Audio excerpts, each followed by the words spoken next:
when you started out to be a poet, did you ever have like a vision of the role of your role as a poet, or what a poet could be, might be, what you could? I mean, did you ever, or is that something that's just developed along with your life, or do you ever even think in those terms?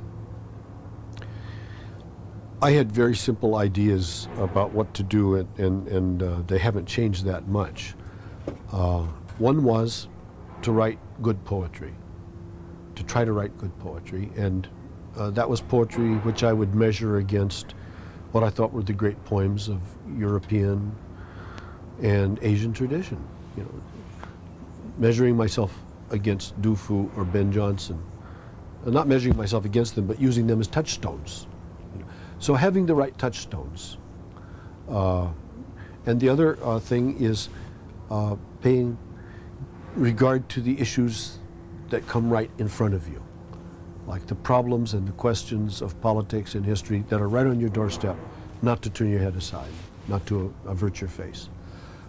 So what has really come into my life as issues that I could not avert my face from, since I was raised in the West Coast in a logging family, have been the issues of ecology and species destruction and the destruction of life on the planet, which I don't see as theoretical issues, but a lot of the time I take them as front yard, hands-on issues to take care of in my own life.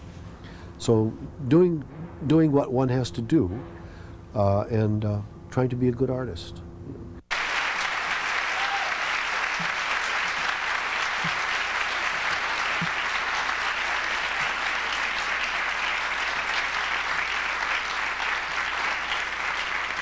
I'm really pleased to be able to be down here. It's been 4 or 5 years since I was in Los Angeles last, and Alan Mandel has invited me first 3 or 4 years ago to come to this series, and it was a matter of finding time to do it right in the middle of doing some writing and some teaching these days, and not traveling nearly as much as I used to, and writing a bunch of new poems too, which you're going to hear tonight. A lot of new things. So, nice to be here.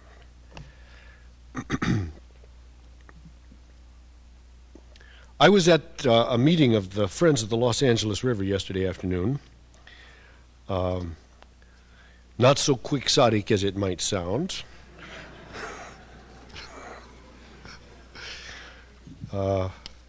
Everything needs a friend. And without a constituency, what are you going to beat politicians with? So we were talking about cycles, flood cycles, weather cycles. And I was reminded that the overall water cycle, the turnover of water in the biosphere, is estimated to be a once every 2 million year turnover. That is to say, all the molecules of water that are out there in the oceans will go once around through the atmosphere and back down again totally. All the molecules in the ocean would be turned over once every 2 million years. The only exceptions to that would be water locked up in polar or Antarctic ice, as I understand it. And so I'm going to open tonight with a few of the little songs for Gaia in axe handles. Gaia, the old Greek name for the earth goddess, brought back into some currency again, as I'm sure many of you have heard, by the Gaia hypothesis of James Lovelock and Lynn Margulis, a biochemist's hypothesis, that the biosphere is in a sense one living organism of considerable age. Fun to think of in that way. So these little poems are some attempts at trying to grasp the different dimensions of that, like this. As the cricket's soft autumn hum is to us, so are we to the trees, as are they to the rocks and the hills. The way this poem came about was one summer 12 or 15 years ago. I was sitting by a campfire late at night, chatting with my friend, the poet who has since vanished, Lou Welch. And after a long silence, Lou said to me, "Gary, do you think the rocks pay any attention to the trees?" And I said, "I don't know, Lou, what are you driving at?" And he said, "Well, the trees are just passing through."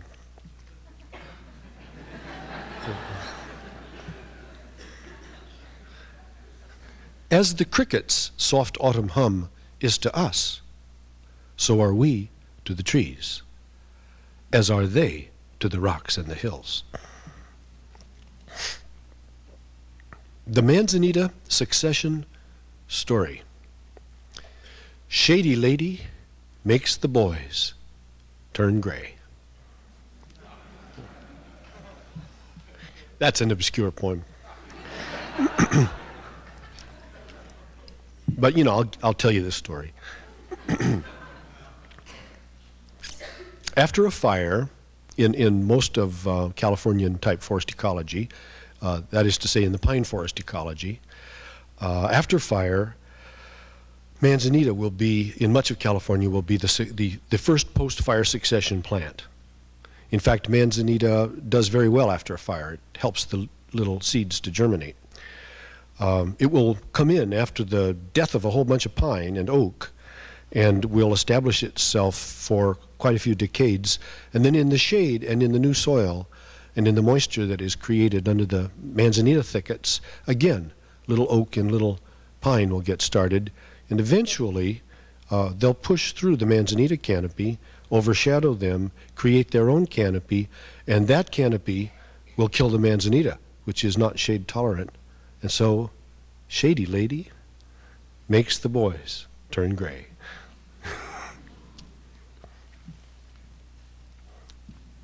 Awakened by the clock striking 5, already light, I can still see my dream.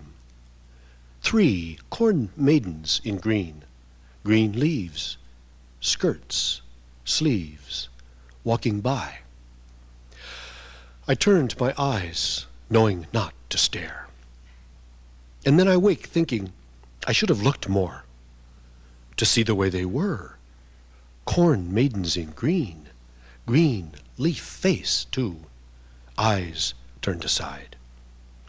But then I'm glad for once I knew not to look too much when really there, or try to write it down.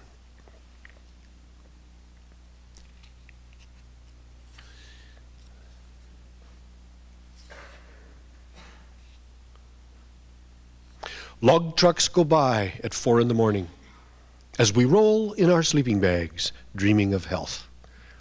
The log trucks remind us as we think, dream, and play of the world that is carried away.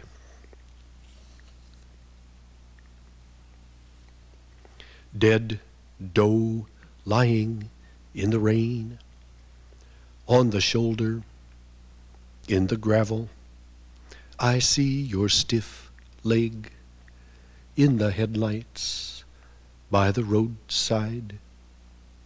Dead doe lying in the rain.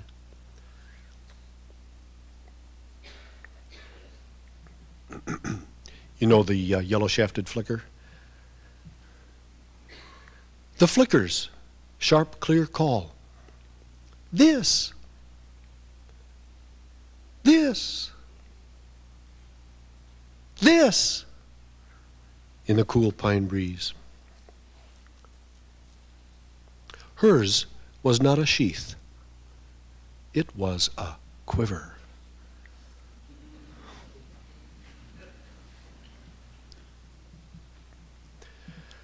I am sorry I disturbed you. I broke into your house last night to use the library. There were some things I had to look up. A large book fell and knocked over others. Afraid you'd wake and find me and be truly alarmed, I left without picking up. I got your name from the mailbox as I fled to write you and explain.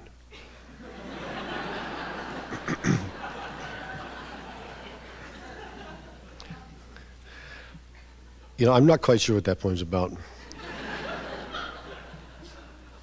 But I think it is a way of apologizing for the human role on the planet. Sort of getting the address as we run away to write and apologize. That's what we have to do, maybe. Were you involved in poetry as a kid? I always heard poetry and recited poetry from childhood. My mother, who wrote poetry and who wrote short stories, read poems to me before I could read and write myself. I remember wondering who Lenore was, and why that raven kept sitting in the door. And later I found myself reading particularly the poems of D.H. Lawrence, the Birds, Beasts, and Flowers animal poems of D.H. Lawrence, and not knowing anything else about D.H. Lawrence, and being very moved by those. And then other American vernacular poets, Carl Sandburg, Vachel Lindsay, and before I knew it, I had tumbled right into modern poetry, and enjoyed it. So were you still in high school when you were doing this? Yeah. So when was the first time you wrote a poem that you said, this is a poem? 15. I started writing poems about mountain climbing. It's as though one falls into poems. This is very old-fashioned and traditional and very immediately recognizable when dealing with that which approaches the inexpressible and is very intense. Coming back from northern Alaska, driving the section from Fairbanks on down, staying along the Alaska Highway about every 200 miles is what they call a roadhouse up there. It's a gas station, motel, and a rudimentary landing strip. You can gas up your airplane, you can gas up your car, you can get a little food, you can sleep overnight, you can fill up some propane, that kind of thing. So at White River, I stayed coming down one night, back down to the lower 48. And I was a Zen monk in Japan for some years. At White River Roadhouse in the Yukon, a bell rings in the late night.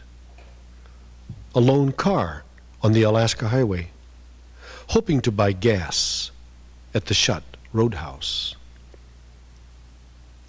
For a traveler sleeping in a little room, the bell ring is a temple in Japan. In dream, I put on robes and sandals, chant sutras in the chilly Buddha hall. 10,000 miles of white spruce taiga.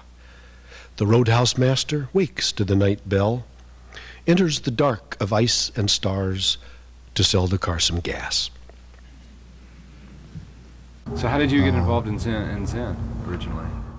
I ran onto it through Chinese landscape paintings, through reading Chinese poetry, reading the Tao Te Ching, and through my own love of nature, and then seeing something in the works of the poets and the painters that seemed to come from a really authentic participation in nature. And then when I ran on to Buddhism and Zen literature, it seemed just right. And of course, Zen has a profound connection with the arts, poetry and painting. And so it seemed like a regimen that could not hurt a person and might even help. Why do you think so many poets have, since the 50s, have become involved with Buddhism? I don't know if it's actually that many, but yeah, there is a like number. All the poets. There is a number. Yeah, those are the guys we know. Yeah. But I mean, what do you think that Buddhism has certain attractions for poets? And it's not. Well, it's not abstract. It has some elegant theory, but its basic direction is non-theoretical but experiential and pragmatic. And the most fundamental thing about it is that it urges and shows you how to look at your own consciousness. And that is, of course, of great interest. In fact, it's so obvious when you come on it that you wonder how several thousand years of Occidental civilization could have overlooked that we might want to look at our own minds. I know that it is certainly the case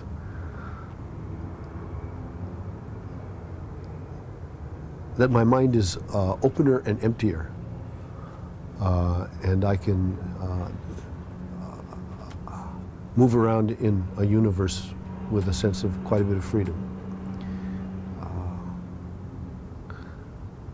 And maybe I don't have very many opinions. Maybe I don't have any opinions. And certainly don't make many judgments. And I think it's all pretty funny. You get a great sense of humor from these things eventually. But the application, you know, that one should wonder what that does for poetry is almost ingratitude. Because as it turns out, it's not for any purpose to make you better or more successful at any one particular thing. It's just to be at home in life. And I guess poetically, you know, if we were going to get into theory, what I would have to say is this. My experience with Zen, with meditation, with mind, makes me see language, I think, a little differently than some of the poets do. In language poet theory, there are people who say, we think with language, that poetry is always intellectual, it's always linguistic. And for me, I don't think with language. I find language is well after the fact. And the fact is a way of seeing, feeling, thinking that is pre-linguistic, that is in blocks of imagery and blocks of feeling. But language, as elegant and as beautiful as it is, comes in much later. And so mind rather than language is what I would look to in poetry. How poetry comes to me, it comes blundering over the boulders at night. It stays frightened outside the range of my campfire. I go to meet it at the edge of the light.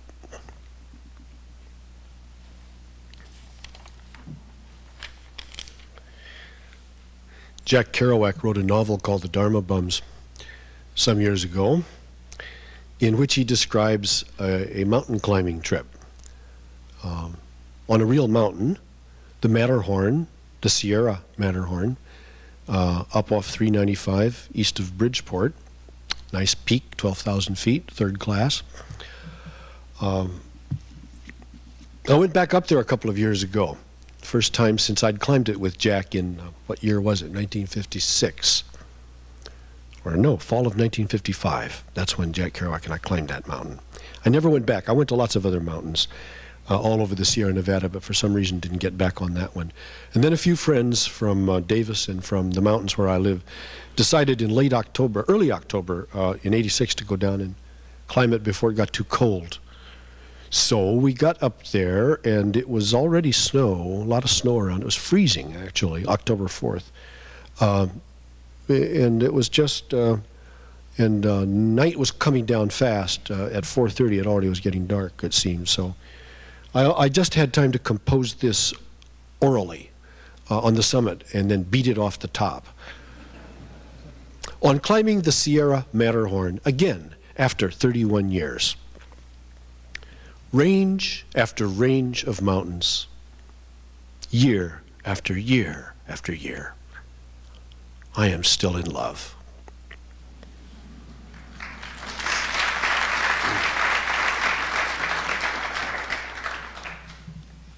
A little historical poem, Building.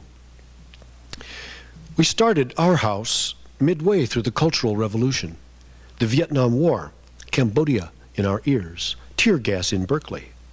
Boys in overalls with frightened eyes, long matted hair ran from the police.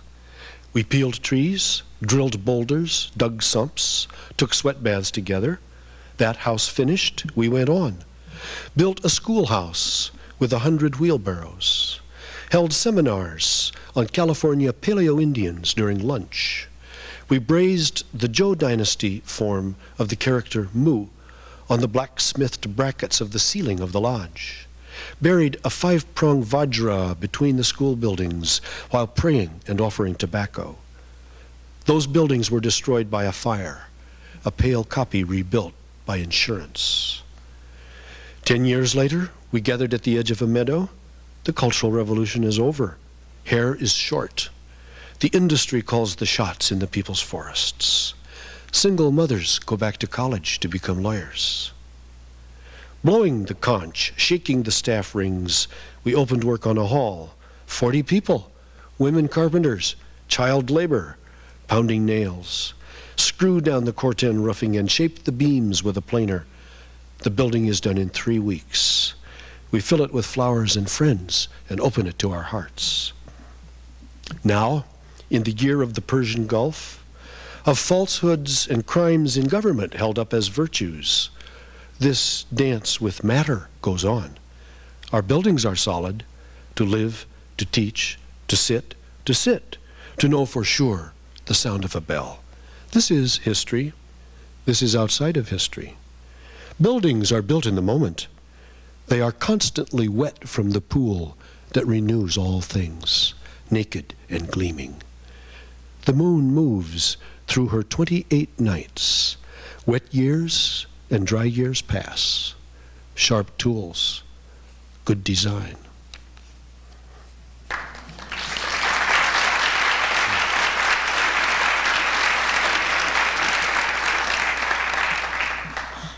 You were there at the first, I mean, you helped create the first Being, I think. I mean, Yeah. and I'm wondering, like, how you feel like, I mean, it's that vision has changed, how it's moved in the last 20 years, 25 years since that creation, since that idea we came together. I mean, there was a poem you read last night in a way that referred to that a little bit, but it seemed like at one point that was the future, and now it just seems like one of the futures. What was that future, I wonder? What were we thinking that future was? A kind of a communalism, a cooperative society, a low consumption, relatively non-material, cooperative, playful social world? And where you could wear some beads and feathers and go swimming naked and not get picked up?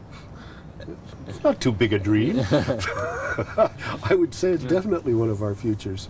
What is funny about it, that it simply is one of the futures that has been appropriated and will be, it's a mainstream future. It's a mainstream future, but that doesn't take away the contradictions and the problems of our material affluence and our industrial inertia and the destruction of natural systems. I think what I have learned looking at history happening around me for 40 years now is that there is a tremendous karmic inertia. That which is in history is in history. And you can't shortcut history. It's going to have to work itself out. Maybe individuals can kind of leap out of time in their own lives, in their own lifestyles, but the whole social and cultural process is going to have to work itself out infinitely slower. And so that's why, having accepted that, that's why I have more patience and am willing to hope for a kind of ecological stabilization in 300 or 400 more years if we write a lot of good poems now. So what is that? What do you think poetry's role in that, in making that happen? Poetry's role is one of poetry's roles is like the role of myth. It's a contribution to the role of myth. It's a working together with myth, or it's the poet as mythographer.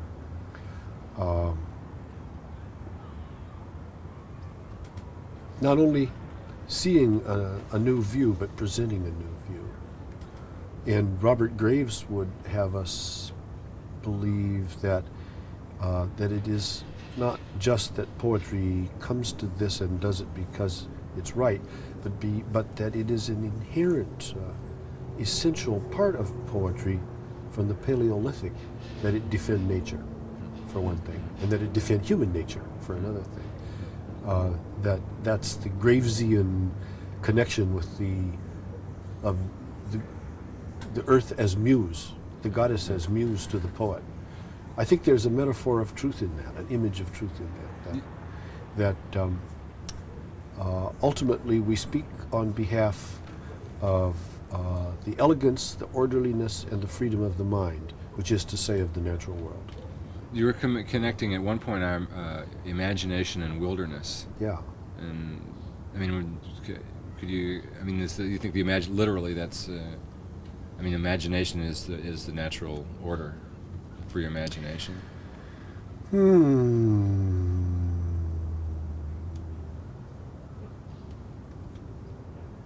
Jeffers says somewhere, human beings are nature dreaming. We are nature's dream.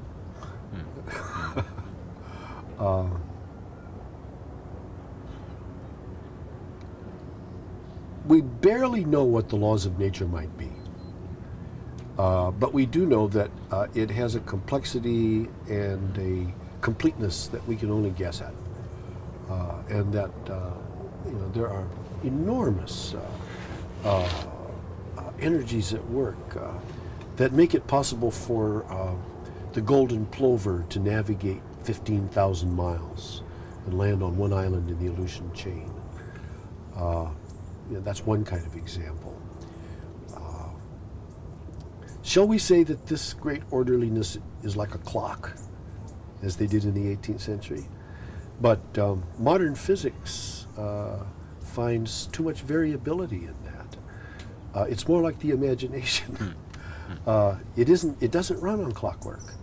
It moves in an extraordinarily harmonious but relentless way, and yet it is not ultimately predictable.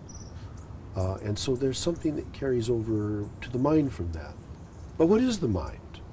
But part of that.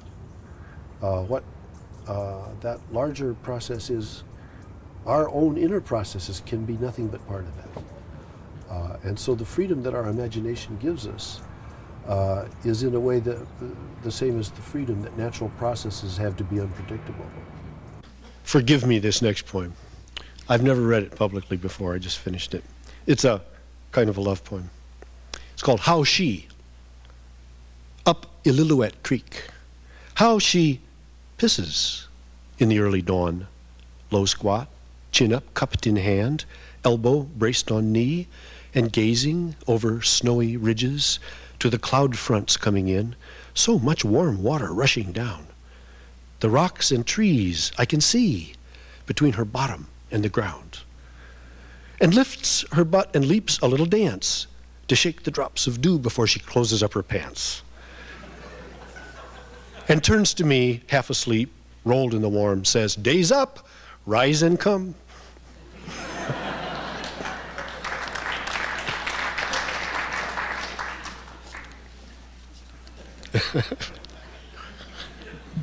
You know, it's still possible to write poems about something that nobody's written about yet.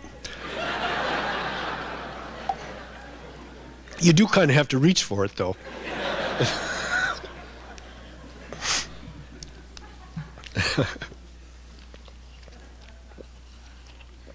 Well, maybe a little bit in the same vein. This poem called The Sweat, a vernacular poem, so to speak. This is the third poem in my oeuvre dealing with naked bathing. The first was called The Public Bath, written about life in Japan. The second was called The Bath, about bathing children in the sauna. And this recent one comes out of a get-together of adults after a number of days of conferences in Alaska on the intellectual and literary future of Alaska. Well, don't laugh. The future is a lot better than the past. It can only get better. This is on Baranof Island, out in southeast Alaska, near Sitka, in midsummer, so you get the long midsummer night. Right on the beach. Now I must sit naked, socks and glasses tucked into my moccasins, wearing only earrings and a faded tattoo. On a cedar bench too hot to touch, buttocks take it legs fold, back eases on to the burning wall, sweating and the in-breath cooled through a wet-soaked towel, an old Aleut trick, and look out the small window on a snow-capped volcano, and inside toward the stove the women who sweat here and groan and laugh with the heat. The women speak of birth at home, of their children. Their breasts hang softer, the nipples darker, eyes clear and warm, naked, legs up. We have all raised children. I could love each one, their ease, their opened, sweet, older, still youthful, womanly being bodies. And outside, naked, cooling on the deck, midsummer's far northern soft dusk eve, bare skin to the wind. Older is smarter and more tasty. Minds tough and funny, many lovers. At the end of days of talking science, writing, values, spirit, politics, poems, different shoes and shirts in little heaps, sit naked, silent, gaze on chests and breasts and knees and knobby feet, in the tide smell, on the bleached deck planks, like seals hauled out for sunning. Crinkles by the eyes, limber legs crossed, single mothers past parenting, back to college, running a business, checking salmon for the fish and game, writing a play, an article, a novel, waitressing and teaching, in between men friends, teenage son, doing a dissertation on the humpbacked whales, doing tough-assed poems, naked comfort, scant fear, strong soul, naught to hide. This life. We get old enough and finally really like it. Meeting and sweating at a breezy beach.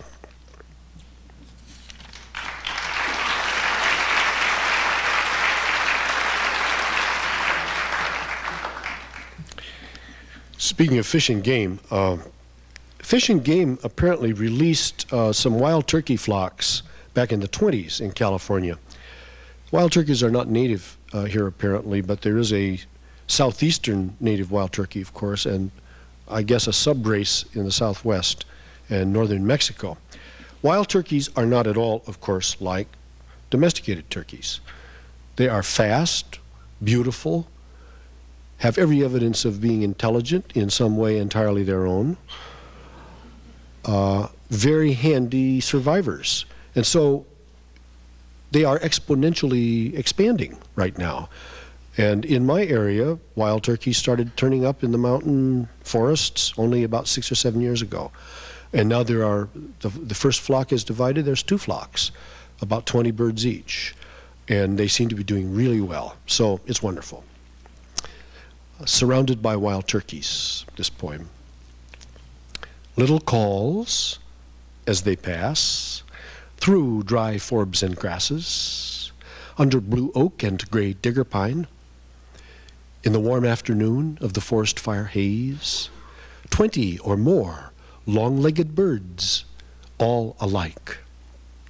So are we, in our soft calling, passing on through.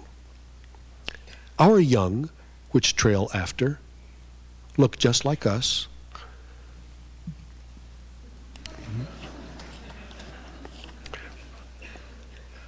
Another, so to speak, animal poem. Why I take good care of my Macintosh. This is dedicated to my friend Wendell Berry, who thinks that I have become perhaps totally corrupt. Because it broods under its hood like a perched falcon. Because it jumps like a skittish horse and sometimes throws me. Because it is pokey when cold. Because plastic is a sad, strong material that is charming to rodents. Because it is flighty. Because my mind flies into it through my fingers. Because it leaps forward and backward, is an endless sniffer and searcher. Because its keys click like hail on a rock, and it winks when it goes out. and puts word heaps in hoards for me, dozens of pockets of gold under boulders in stream beds, identical seed pods strong on a vine, or it stores bins of bolts, and I lose them and find them. Because whole worlds of writing can be boldly laid out and then highlighted and vanish in a flash at delete. So it teaches of impermanence and pain. And because my computer and me are both brief in this world, both foolish, and we have earthly fates, because I have let it move in with me right inside the tent, and it goes with me out every morning. We fill up our baskets, get back home, feel rich, relax. I throw it a scrap, and it hums. How would you define mind? We're acquainted with the notion of the unconscious. Enlarge that even more to include your digestion, your breathing, all of your body sense, and then notice that you can't find a place where there's a boundary between what you're looking at and what your eye is and what you are thinking you're seeing. That mind doesn't stop at the skin.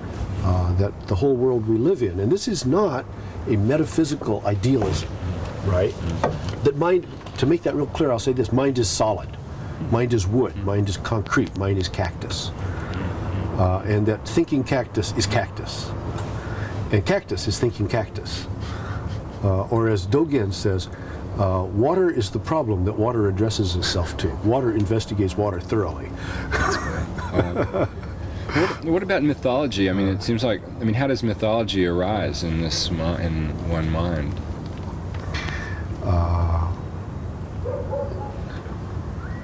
Mythology is exactly the place where the imagination of the larger mind lets itself play with identities. Animal heroes,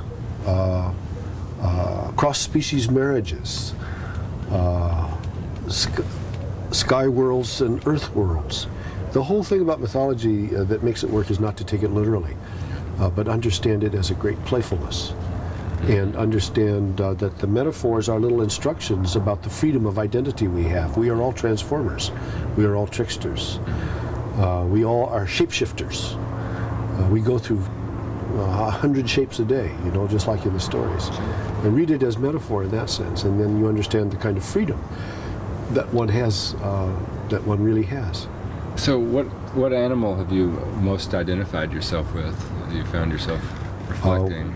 When I was young, I wanted to think in a kind of a traditional totemic way of who my animal was, and I would think about high-class, fancy animals like cougars or bears. Sounds like Lou's mom. Or coyotes. Actually, I've come to feel at home with a whole lot of animal creature being figures. And not only coyote, of course I spent a lot of time thinking about coyote and writing poems from coyote. But in recent years, bear, both male and female, raccoons, some birds, salmon, trout, Oregon juncos. There are so many entrances. Any one of those is an entrance. Imagine yourself being a spider floating on a spider web 8,000 feet up in the sky, drifting out over the Pacific. I was thinking, is mythology, in your mind, is mythology a function of dreams? I would think it's only one function. That the dream is only one of the connections of mythology.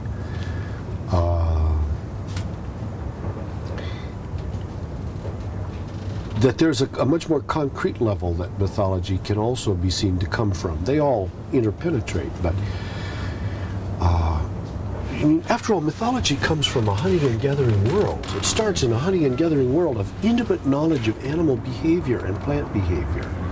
That you are seeing into the eyes of other beings and acknowledging that they're as real as you are.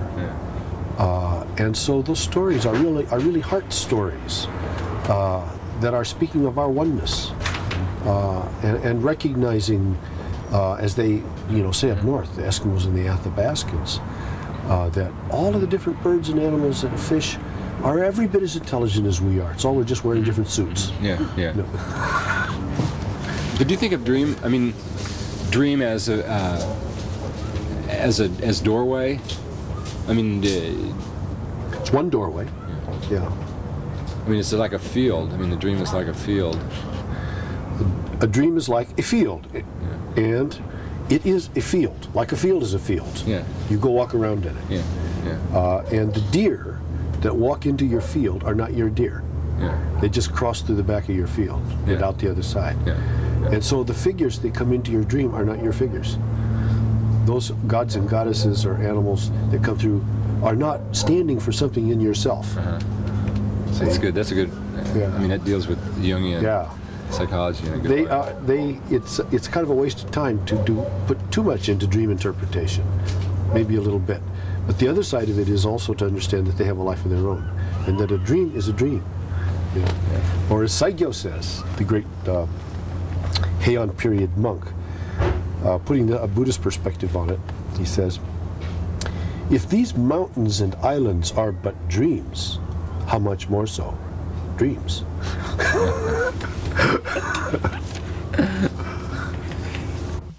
Word basket, woman. Word basket, woman.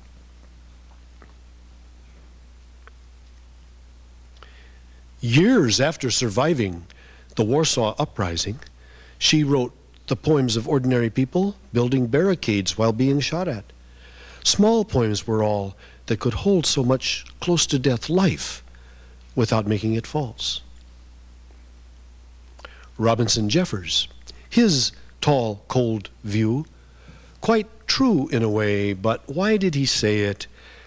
As though he alone stood above our delusions. He also feared death, insignificance, and was not quite up to the inhuman beauty of parsnips or diapers, the deathless nobility at the core of all ordinary things. I dwell in a house on the long west slope of Sierra Nevada, 200-mile swell of granite, bones of the ancient Buddha, miles back from the seacoast, on a line of fiery chakras in the deep web nerves of the land. Europe, forgotten now, almost a dream. But our writing is sidewise and Roman, and the language a compote of old wars and tribes from someplace overseas. Here, at the rim of the world, where the Panaka calls in the Cha, the heart words are Pomo, Miwak, Nishinan, and the small poem word baskets stretch to the heft of their burden. I came this far to tell of the grave of my great-grandmother Harriet Callicott by itself on a low ridge in Kansas. The sandstone tumbled, her name almost eaten away where I found it, in rain-drenched grass on my knees, closed my eyes and swooped under the earth to that lone dark, holding her emptiness, and placed one cool kiss on the arch of her white pubic bone.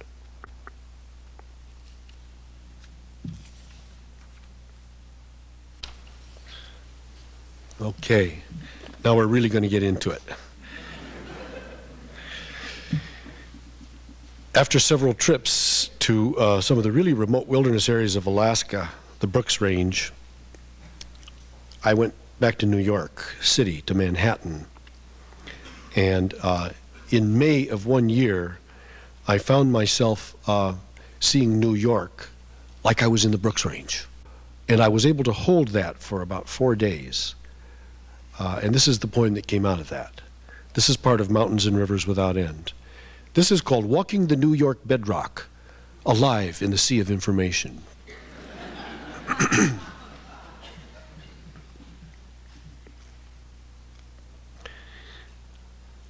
When I was 18 years old, I hitchhiked to New York City with a friend, and I was hoping to ship out, but there was a strike in the National Maritime Union at that time, and so I had to kind of scrabble on the streets for 6 weeks until the strike was over and I could get my seaman's papers. I found a nifty little place to sleep in Central Park that summer that was on a little ledge on one of those higher rock outcroppings in Central Park that you couldn't see from below if anybody was sleeping on that ledge, and you have to do a little mountaineering, little rock climbing maneuver to drop down to it. So that was my safe place to sleep for weeks when I found that. I went back to it. Naturally, it's still there. And I took a nap there. And the poem starts with the end of that nap. Maple, oak, poplar, ginkgo, new leaves, new green, on a rock ledge of steep little uplift tucked among trees, hot sun dapple, wake up, roll over and slide down the rock face, walk away in the woods toward a squirrel, toward rare people, seen from a safe distance. A murmur of traffic approaching, siren howls echoing through the gridlock of structures, vibrating with helicopters, the bass tone of a high jet. Leap over the park stone wall, dressed fast and light, slip into the migrating flow. New York, like a sea anemone, wide and waving in the sea of economy.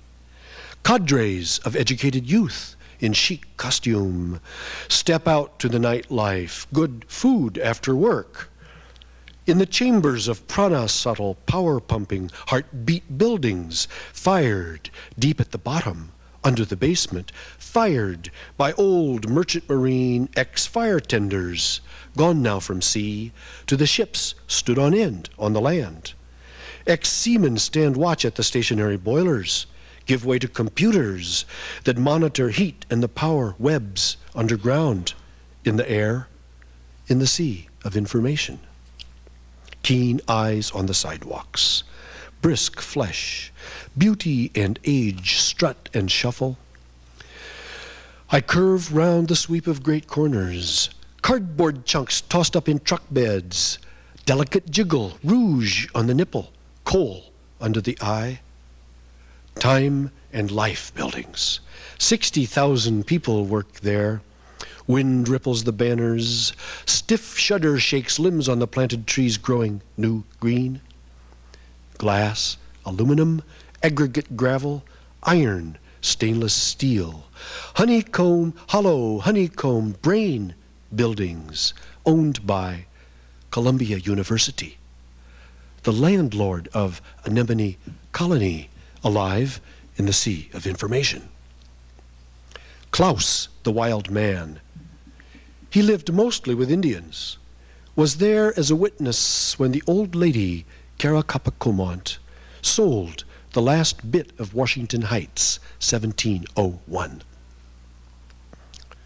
Down deep grates hear the watercourse, rivers that never give up, trill under the roadbed, over the bedrock, and a bird angles way off a brownstone couloir that looks like a route.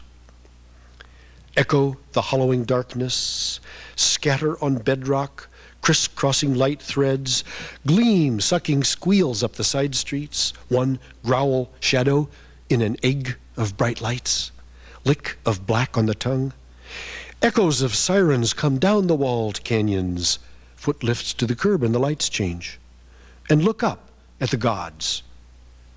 Equitable God, Ceylonese God, noble line, the old Union Carbide God, each catching shares of the squared block shadow, each swinging in sundial arc of the day, more than the sum of its parts. The Guggenheims, the Rockefellers, and the Fricks, assembling the art of the world, the plate glass window lets light in on the water lilies.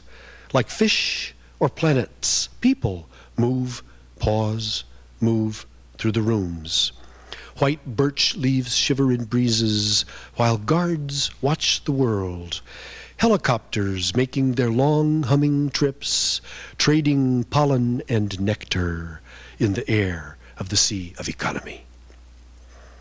Drop under the street world, steel squeal of stopping and starting. Wind blows through black tunnels, spiderwebs, fungus, lichen, the ginkgo trees of Gondwana land. Pictographs, petroglyphs cover the subways. Empty eye sockets of buildings just built, soulless, they still wait the ceremony that will make them too new big city gods. Provided with conduit, cable, and pipe, they will light up. Breathe cool air. Breathe the minds of the workers who work there and the cloud of their knowing as they soar in the sky, in the air of the sea of information.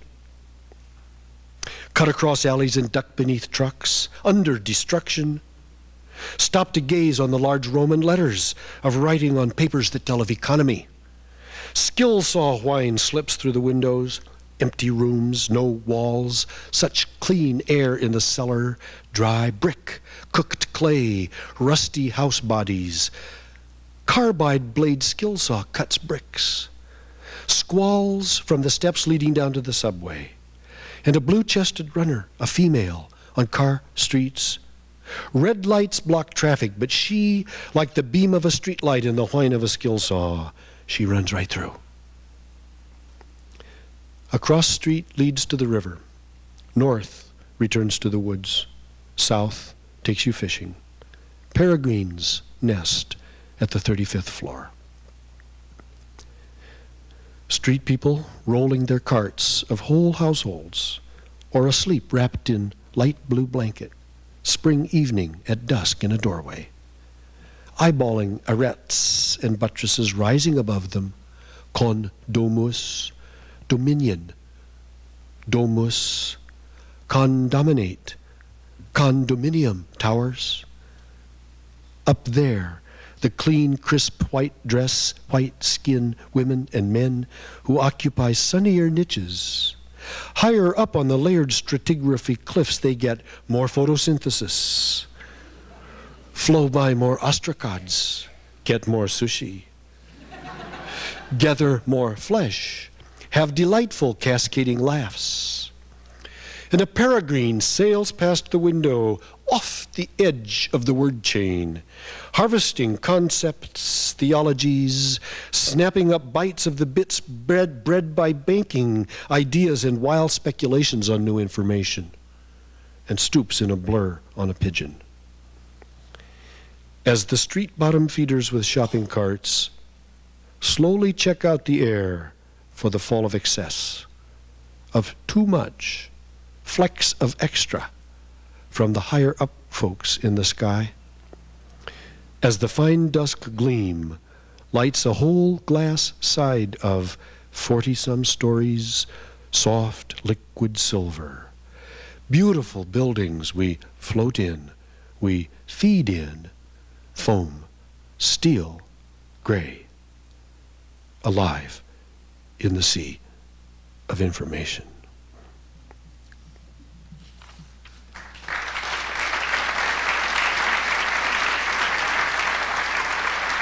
The earth sculptor Robert Smithson once said that geology laughs at ecology. And I think that he was saying that time is so much larger, is so large that that individual vision can almost, comes and goes. And I was wondering how you would react to that. I mean, the sense of like the power of vision in the vastness of time. Eternity is but a very short moment. Now, that's only one way of looking at it. Yeah. The huge scales of time is one way of looking at it. Another way of looking at it, equally so, right there, is that it's all right now, and that all of it is created at this moment. I don't know why geology should laugh at ecology. They each have their place. How do you deal with the role. I mean, it seems like one of the areas that I haven't seen you work in as much, but is the healing role of poetry. I've never heard you speak about it. I wrote a couple of poems about it.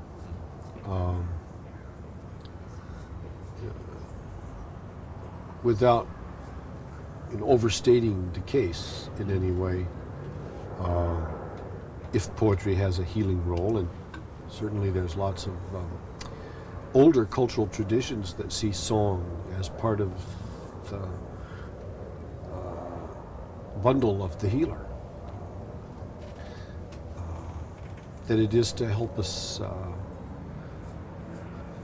make peace with ourselves and the world and be at home in our own minds. Again, speaking out of the context of myth, or singing, if you like, out of the context of myth. To heal, yeah. To make whole, which is the etymology of heal. Poetry can, in some cases, help make whole. Also, there are cases where it dissects and cuts apart. There's both functions. Night Song of the Los Angeles Basin.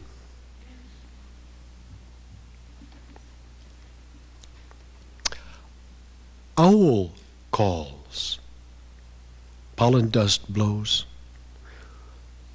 swirl of light strokes writhing, not tying light paths, the calligraphy of cars.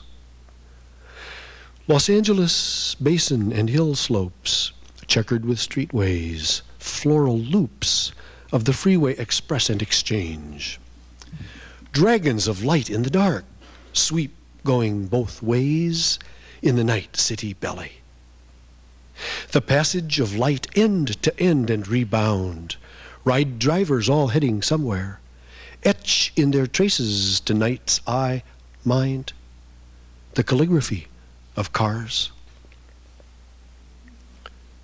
Vole paths, mouse trails worn in on meadow grass, winding pocket gopher tunnels, marmot lookout rocks. Houses with green-watered gardens slip under the ghost of the dry chaparral. Ghost, shrine to the Los Angeles River. The Jinja, the shrine that never was there, is there, where the river debouches. The place of the moment of trembling and gathering and giving, so that lizards clap hands there. Only lizards come to pray, saying, "Please give us health and long life." A hawk, a mouse, the slash of calligraphy of freeways of cars. And into the pools of the channelized river, the goddess in tall rain dress tosses a handful of meal. The gold bellies royal, the mouth bubbles, the frenzy of feeding, the common ones, the bright-colored rare ones show up. They tangle and tumble. Godlings ride by in Rolls-Royce, wide-eyed in brokers' halls, lifted in hotels, being presented to platters of tidbit and wine, snatch of fame. Meal gone, the water subsides. A mouse, a hawk. The calligraphy of lights on the night freeways of Los Angeles will long be remembered. Owl calls, late rising moon. Thank you.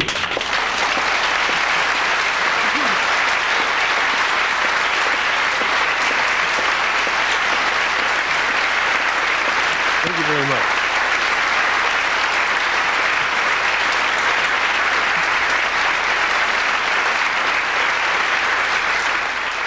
So who are your heroes? I guess one of my great poetic heroes is Du Fu, the Chinese teacher. Why? Du Fu.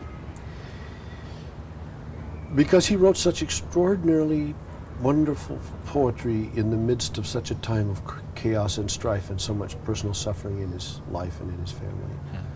And Yeah, for heroes, I look, I look at people who manage to be really in the world and live all of the difficulties and problems that everybody else lives in, and still keep their balance, and still keep their creativity and their generosity. And Du Fu is a person like that.